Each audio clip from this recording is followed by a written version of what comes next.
রাজ্য রাজনীতি রাঙিনা ঝড় তোলা আরো একটি খবরের দিকে এই মুহূর্তে আমাদের নজর রয়েছে। আজই কি তৃণমূলের প্রত্যাবর্তন শোভন চট্টোপাধ্যায়, কি বলছে রাজনৈতিক মহল, নজর সেই খবরে। ইটালিয়ান অলিভ অয়েল আর ভেষজের গুণে সমৃদ্ধ Jack olive oil body oil. কদিন আগে পেয়েছেন একটি গুরুত্বপূর্ণ পদ, আর আজই আবারও তার তৃণমূলে প্রত্যাবর্তনের একটা ইঙ্গিত ক্রমশ জোরালো হচ্ছে শোভন চট্টোপাধ্যায়ের এবং দিদির অত্যন্ত প্রিয় কানন।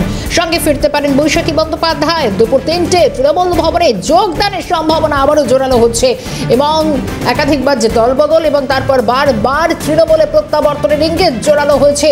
কিছুদিন আগেও মমতা বন্দ্যোপাধ্যায়ের বাড়িতেও তিনি প্রতিবার যেমন কালী পুজোয় যান, এবারও গিয়েছিলেন। এবার সেক্ষেত্রে যেন এই জল্পনা আরো অনেক দূর এগোচ্ছিল গোটা বিষয়টি। টেলিফোন লাইনে রয়েছেন বিস্তারিত জানবো, রয়েছেন রাজা সাহা। রাজা, কিছুদিন আগেই গুরুত্বপূর্ণ পদ দিয়েছেন, পদ পেয়েছেন এবং এবার কি সরাসরি ফিরছেন তৃণমূলে কানন?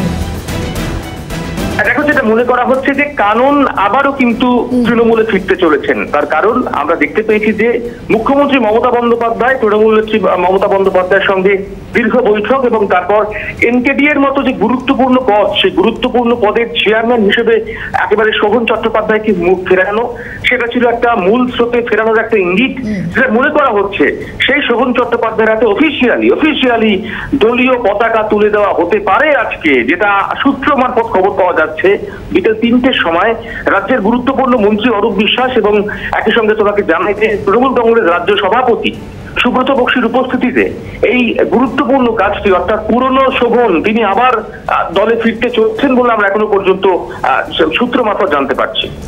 রাজা, এর আগে দেখা গিয়েছিল, শুধু তাই নয় বারবার এবং প্রতিবারের মতো তিনি কিন্তু কালীঘাটে, এবং শুধু তাই নয় তিনি যান মমতা বন্দ্যোপাধ্যায়ের সঙ্গে দেখা করেন কালীঘাটে, এবং যেভাবে পুজো বাড়িতে করেন মমতা বন্দ্যোপাধ্যায়, সেই পুজোতেও তার অংশদান। শুধু একটা অফিসিয়াল কথাটা বোধহয় যোগ, এটারই বোধহয় একটা অপেক্ষা ছিল, যেটারই আজ আরও একবার শিলমোহর পড়তে চলেছে। একদম। দেখো, শুধুমাত্র সরকারিভাবে শোভন চট্টোপাধ্যায়ের হাতে ঘাস ফুলের পতাকা তুলে দেওয়াটা বাকি ছিল।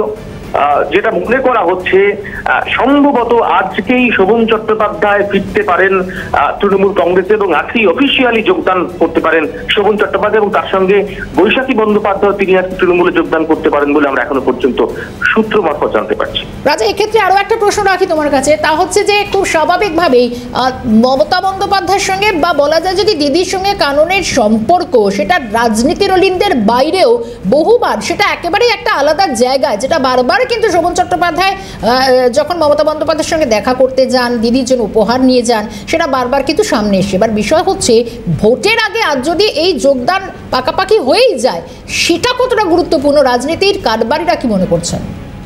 দেখো, শোভন চট্টোপাধ্যায় তিনি দুধের রাজনীতিবিদ। তিনি দক্ষিণ 24 পরগনা জেলার দীর্ঘদিনের সভাপতি ছিলেন এবং তিনি সাংগঠনিক এবং সব থেকে কম বয়সে তিনি কাউন্সিলর, পুরসভায় পুরো প্রতিনিধি হিসেবে উঠে আসেন। তিনি দীর্ঘদিন সাফল্যের সঙ্গে কলকাতা পুরসভার মেয়র ছিলেন এবং সব মিলিয়ে তোমাকে জানাই যে শোভন চট্টোপাধ্যায়ের মতো রাজনৈতিক ব্যক্তিত্ব, যারা রাজনীতি অন্তঃপ্রাণ, সেই ব্যক্তিত্বকে 2026 বিধানসভা নির্বাচনের আগে আবার মূল স্রোতে ফেরালে সেটা তৃণমূলের পক্ষেই ভালো সম্ভাবনার বিষয়। সে কারণেই মমতা বন্দ্যোপাধ্যায়, অভিষেক বন্দ্যোপাধ্যায় তাদের ছেড়ে তাদের নির্দেশে আবারও সম্ভবত শোভন চট্টোপাধ্যায় আজকে যোগ দিতে পারেন তৃণমূল কংগ্রেসের অফিসিয়ালি।